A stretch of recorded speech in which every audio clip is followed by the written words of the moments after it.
السلام عليكم ورحمة الله وبركاته، مرحبا بالجميع في قناة عزوف. أكيد كلكم سمعتم عن الطفل اليمني اللي يشتغل بالتسول في السعودية وتحديدا في الرياض.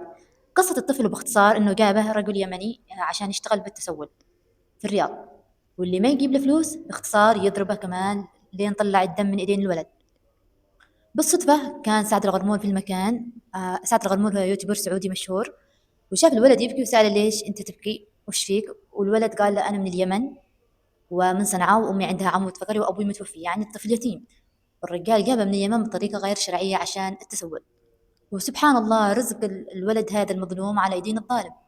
يعني سبحان الله فتحت للولد أبواب الرزق الحمد لله. ومقطع سعد الغرمول جزاه الخير إن شاء الله ضرب ترند والكل ساعد الولد، وحاولوا يتكفلون في ناس كثير. والسعودية الآن تقوم بإجراءات عادة إلى بلاده وعند أمه. في ناس فيهم خير تكفلوا بأنه يعطونا شقة وسيارة. وهذا مقطع صقر بعد ما انتشر المقطع وصار مشهور ما شاء الله. طيب أبى أروح عند أمي، أبدي أمي.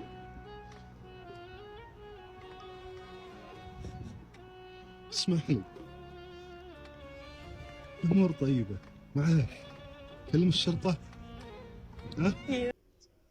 وبما أن السعودية والسعوديين ما يتأخرون في شيء الحمد لله على نعمة السعودية، تم القبض على الرجل اللي جاب صقر من اليمن بطريقة غير شرعية، وعقوبة السجن تصل إلى 15 سنة ومليون ريال سعودي غرامة.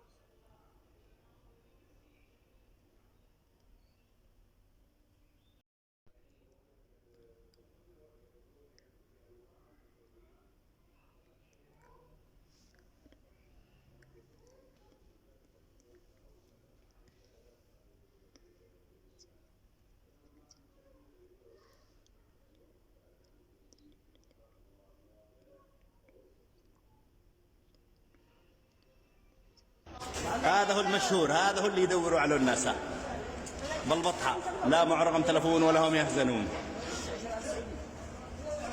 ايش اسمك؟ صقر.